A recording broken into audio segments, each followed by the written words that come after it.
ನಮ್ಮ ಅತ್ತೆಯವರು ಹರಕೆ ಹೊತ್ಕೊಂಡಿದ್ರು, ಮಗನಿಗೆ ಒಳ್ಳೆ ಮದುವೆ ಆಯಿತು ಅಂತ ಹೇಳಿದರೆ ಇಲ್ಲಿ ಬಂದು ಹೂವು ಮತ್ತು ಬಳೆದು ಹರಕೆ ಕೊಡ್ತೀವಿ ಅಂತೇಳಿ. 3 ತಿಂಗಳಲ್ಲೇ ಮದುವೆ ಎಲ್ಲ ಫಿಕ್ಸ್ ಆಗಿ ಚೆನ್ನಾಗೆಲ್ಲ ಮದುವೆ ಆಗಿ ಇವಾಗೆಲ್ಲ ಚೆನ್ನಾಗಿದ್ದೀವಿ. ಮದುವೆ ಪ್ರಯುಕ್ತನೂ ಇಲ್ಲಿ ಹರಕೆ ಮಾಡ್ಕೊಂಡು ಹೋಗಿದ್ವಿ. ಒಂದು 3 ತಿಂಗಳಲ್ಲೇ ಮದುವೆನೂ ಆಯಿತು. ಮೆಡಿಕಲ್ ಶಾಪ್ ಮಾಡಬೇಕು ಅಂತ ಹೇಳಿ 6 ಮಂತ್ ಬ್ಯಾಕು ಹರಕೆ ಕಟ್ಕೊಂಡು ಹೋಗಿದ್ದೆ. ಮೆಡಿಕಲ್ ಶಾಪ್ ಓಪನ್ ಮಾಡಿ 5 ಮಂತ್ ಆಯಿತು. ಇವಾಗ ಹರಕೆ ತೀರಿಸಿದ್ದೀನಿ. ಕೆಲಸಗಳು ಆಗಿದೆ. ನಾವು ಬೋರ್ ಹೊಡೆದಿದ್ವಿ, ಮೊದಲು 4-5 ಪಾಯಿಂಟ್ ಹೊಡೆದ್ವಿ, ನೀರು ಬೀಳಲಿಲ್ಲ. ಇಲ್ಲಿ ಒಂದ್ಸರಿ ನಮ್ಗೆ ಚೆನ್ನಾಗಾಗಲಿ ಅಂತ ಬೇಡ್ಕೊಂಡಿದ್ವಿ. ಈ ಸಲ ನೀರು ಚೆನ್ನಾಗೇ ಬಿತ್ತು. ಫೇಸ್ಬುಕ್ಕಲ್ಲಿ ನೋಡಿದ್ವಿ, ಎಲ್ಲರಿಗೂ ಮಕ್ಕಳಾಗತ್ತೆ ಅಂತ. ಅದಕ್ಕೆ ನಾವು ಒಂದ್ಸಲ ನೋಡೋಣ ಅಂತ ಬಂದ್ವಿ. ತುಂಬ ಖುಷಿಯಾಗುತ್ತೆ, ಒಂಥರ ನನ್ನ ಮನಸ್ಸಿಗೆ ನೆಮ್ಮದಿ ಕೊಡುತ್ತೆ. ಕಾಡು ಮೇಡು ಬೆಟ್ಟ ಬಯಲೇ ಸುತ್ತಲೂ ತುಂಬಿವೆ ನನ್ನ ಅಮ್ಮ, ನನಗಾಗಿ ಎಲ್ಲಿಯೂ ಕ್ಷೇಮವೇ. 7 ಸರಿ ಬಂದಿದ್ದೀನಿ. ಇಲ್ಲಿ ಬಂದವಾಗ ಮದುವೆ ಪ್ರಯುಕ್ತನೂ ಇಲ್ಲಿ ಹರಕೆ ಮಾಡ್ಕೊಂಡು ಹೋಗಿದ್ವಿ. ಒಂದು 3 ತಿಂಗಳಲ್ಲೇ ಮದುವೆನೂ ಆಯಿತು. ಅದಾದಮೇಲೆ ನಾನು ಮೆಡಿಕಲ್ ಶಾಪ್ ಮಾಡಬೇಕು ಅಂತ ಹೇಳಿ 6 ಮಂತ್ ಬ್ಯಾಕು ಹರಕೆ ಕಟ್ಕೊಂಡು ಹೋಗಿದ್ದೆ. ಅದು ಈಗ ಮೆಡಿಕಲ್ ಶಾಪ್ ಓಪನ್ ಮಾಡಿ 5 ಮಂತ್ ಆಯಿತು. ಇವಾಗ ಹರಕೆ ತೀರಿಸಿದ್ದೀನಿ.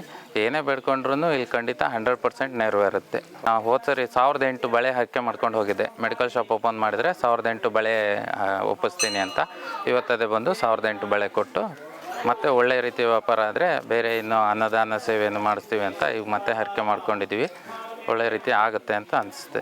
100% ಇಲ್ಲಿಗೆ ಬಂದು ಬೇಡ್ಕೊಂಡು ಹೋಗ್ಬೋದು. ಯಾವುದೇ ರೀತಿಯ ಬೇರೆ ಕಡೆ ಥರ ಚೀಟಿ ಮಾಡಿಸ್ಬೇಕು ಅದು ಇದು ಆ ಥರ ಏನಿಲ್ಲ. ನಾವೇನು ಇಲ್ಲಿ ಬರಬೇಕು, ಹರಕೆ ಏನಿದೆ ಅದನ್ನು ಹೇಳ್ಕೋಬೇಕು, ಸುಮ್ಮನೆ ಹೋಗ್ಬೇಕು. ಇಲ್ಲಿ ಮತ್ತು ಎಲ್ಲ ರೀತಿಯ ವ್ಯವಸ್ಥೆ ಏನಿದೆ, ಫ್ರೀಯಾಗಿ ಉಳ್ಕೊಳ್ಳೋದಕ್ಕೆ ವ್ಯವಸ್ಥೆ ಇದೆ. ಊಟ ತಿಂಡಿ, ನೈಟ್ ಊಟ, ಮಲ್ಕೊಳ್ಳೋಕ್ಕೆ ಹಾಸಿಗೆ, ಬೆಡ್ಶೀಟು ಎಲ್ಲದನ್ನು ಇಲ್ಲೇ ಫ್ರೀಯಾಗಿ ಕೊಡ್ತಾರೆ. ಯಾವುದೇ ರೀತಿಯದೇನು ಹಣ ಏನು ಪೇ ಮಾಡಬೇಕಂತ ಏನಿಲ್ಲ. ತುಂಬ ದಿನದಿಂದ ಈ ದೇವಿಯನ್ನು ನಾವು ಫಾಲೋ ಮಾಡ್ತೀವಿ ಮತ್ತು ಇಲ್ಲಿ ದರ್ಶನವೂ ಪಡಿತೀವಿ. ನಮಗೆ ತುಂಬ ಕೆಲಸಗಳು ಆಗಿದೆ. ನಾವು ಬೋರ್ ಹೊಡೆದಿದ್ವಿ, ಮೊದಲು 4-5 ಪಾಯಿಂಟ್ ಹೊಡೆದ್ವಿ, ನೀರು ಬೀಳಲಿಲ್ಲ. ಇಲ್ಲಿ ಒಂದ್ಸರಿ ನಮ್ಗೆ ಚೆನ್ನಾಗಾಗಲಿ ಅಂತ ಬೇಡ್ಕೊಂಡಿದ್ವಿ. ಈ ಸಲ ನೀರು ಚೆನ್ನಾಗೇ ಬಿತ್ತು. ಮತ್ತು ಕೆಲವೊಂದು ಬೇರೆ ಬೇರೆ ಕೆಲಸವನ್ನು ಬೇಡ್ಕೊಂಡಿದ್ದೀವಿ.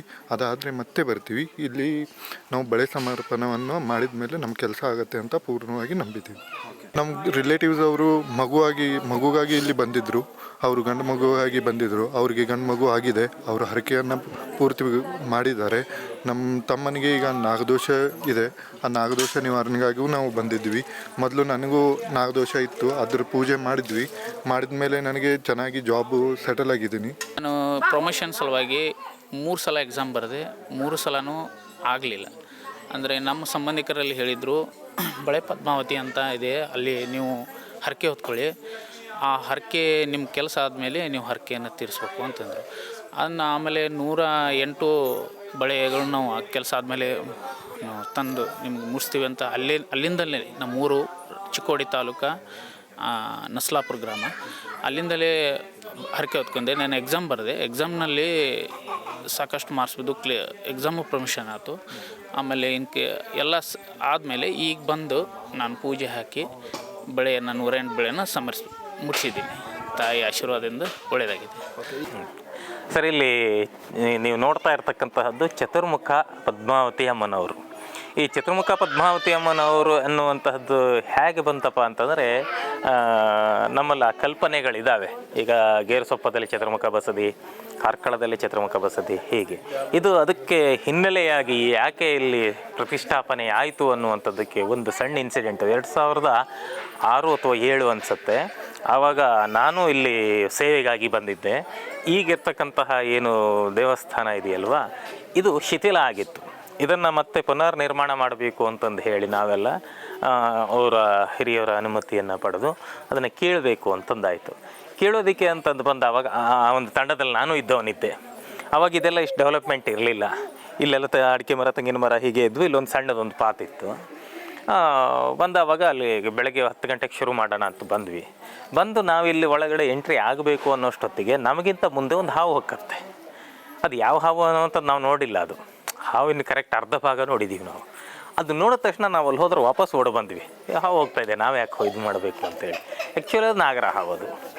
ಸರಿ, ಈಗ ಬಂದವಾಗ ನಾವು ಅಜ್ಜರ ಹತ್ರ ಹೇಳಿದ್ವಿ, ಇಲ್ಲ ಹಾವು ಹೊಕ್ಕಿದೆ, ನಾವು ಹೋಗೋದಿಲ್ಲ. ಯಾಕಂದರೆ ನಾವು ಸಂಬಂಧಿಕರಲ್ಲಿ ಅವರು ಇವರು ಅವನು ಅಂದ್ಕೊಳ್ಳೋದು ಜಾಸ್ತಿ. ಇಲ್ಲ ಅಲ್ಲಿ ಹಾವು ಹೊಕ್ಕಿದೆ ನಾವು ಹೋಗೋದಿಲ್ಲ ಅಂತಂತಂದ್ವಿ. ಹಾವು ಹೊಕ್ಕಿದ್ರೆ ಅದೇನು ಮಾಡತ್ತೆ, ಅದು ಹೋಗತ್ತಗ ಅಂತಂದು ಹೇಳಿ ಅವರು ಅಂದರು. ಬಟ್ ನಮಗೆ ಮನಸ್ಸು ತಡೆಯೋದಿಲ್ಲ, ಯಾಕಂದ್ರೆ ಅದು ಹಾವಿನೊಟ್ಟಿಗೆ ಸರಸ ಆಡೋದು ಸರಿಯಲ್ಲ ಅದು. ಹಾಗಾಗಿ ನಾವೇನು ಮಾಡಿದ್ವಿ, ಬೇಡ ಅದು ಹೊರಡಲ್ಲಿವ್ರಿಗೆ ನಾವು ಇಲ್ಲೇ ಇರ್ತೀವಿ, ನಿಮಗೆ ಕಿತ್ಕೊಡ್ಬೇಕಲ್ವ, ಕಿತ್ಕೊಡ್ತೀವಿ. ಹಾವು ಹೊರಟ ಮೇಲೆ ಆಯಿತು, ಅಲ್ಲಿವರೆಗೆ ನಾವು ಮಾಡೋದಿಲ್ಲ ಅಂತೀವಿ. ಸುಮಾರು ಒಂದು 16-17 ಜನ ಇದ್ವಿ ನಾವು, ಎಲ್ಲ ಊರಿನವ್ರೆ. ಸರಿ, ಆವಾಗ ಏನು ಮಾಡಿದ್ವಿ, 1 ಗಂಟೆವರೆಗೆ ನೋಡಿದ್ವಿ. ಬೆಳಗ್ಗೆ 10 ಗಂಟೆಗೆ ಹೋಗಿದ್ದು, 1 ಗಂಟೆವರೆಗೆ ಇತ್ತದು. ಎಲ್ಲಿ ಹೋಗಿತ್ತು ಅನ್ನೋದು ಗೊತ್ತಿದ್ರು, ಒಳಗಡೆ ಎಲ್ಲ ಹೊರೆಗಳಿದ್ದಾವೆ, ಯಾಕೆಂದರೆ ಅದು ಕೀಳುವ ಹಂತದಲ್ಲಿತ್ತು.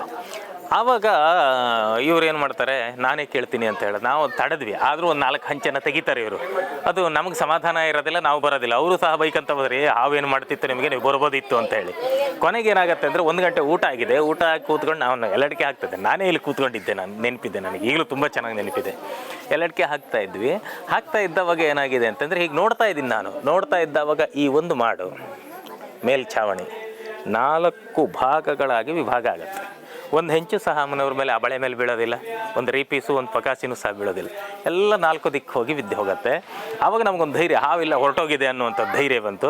1-1.5 ಗಂಟೆಯಲ್ಲಿ ಇದನ್ನೆಲ್ಲ ಮತ್ತೆ ಕ್ಲಿಯರ್ ಮಾಡಿ ಅದೆಷ್ಟನ್ನು ವಾಪಸ್ ತೆಗೆದು ಮತ್ತೆ ವಾಪಸ್ ಹೋಗಿದ್ವಿ. ಆ ಒಂದು ಗುಂಗು ಏನಾಗುತ್ತೆ ಅಂತಂದರೆ, ಅಜ್ಜಯ್ಯನವ್ರಿಗೆ ಒಂಥರ ಯಾಕಿದು 4 ಪಾಲಾಗಿಬಿತ್ತು, ಯಾಕಿದ್ರ ಉದ್ದೇಶ ಏನು ಅಂತೇಳಿ ಹೀಗೆ ಅದ್ರ ಬಗ್ಗೆ ಯೋಚನೆ ಮಾಡ್ತಾ ಆನಂತರ ಅವರಿಗೆ ಮನಸ್ಸಿನಲ್ಲಿ ಬರುತ್ತೆ ಅದು, ಇಲ್ಲ ಇದು 4 ಪಾಲಾಗಿದೆ ಅಂತಂದರೆ ಇಲ್ಲಿ ಚಂದ್ರಮುಖ ಅಮ್ಮನವರನ್ನು ನಾನು ಮಾಡಬೇಕು ಅನ್ನುವಂಥರ ಸೂಚನೆ ಅಂತಂದು ಹೇಳಿ ಅವರು ಇಲ್ಲಿ ಪ್ರತಿಷ್ಠೆಯನ್ನು ಮಾಡ್ತಾರೆ. ಇದೇ 2024 ಮಾರ್ಚ್ 1ರಿಂದ 6ನೇ ತಾರೀಕುವರೆಗೆ ಇಲ್ಲಿ ಪಂಚಕಲ್ಯಾಣ ನಡೆದಿತ್ತು.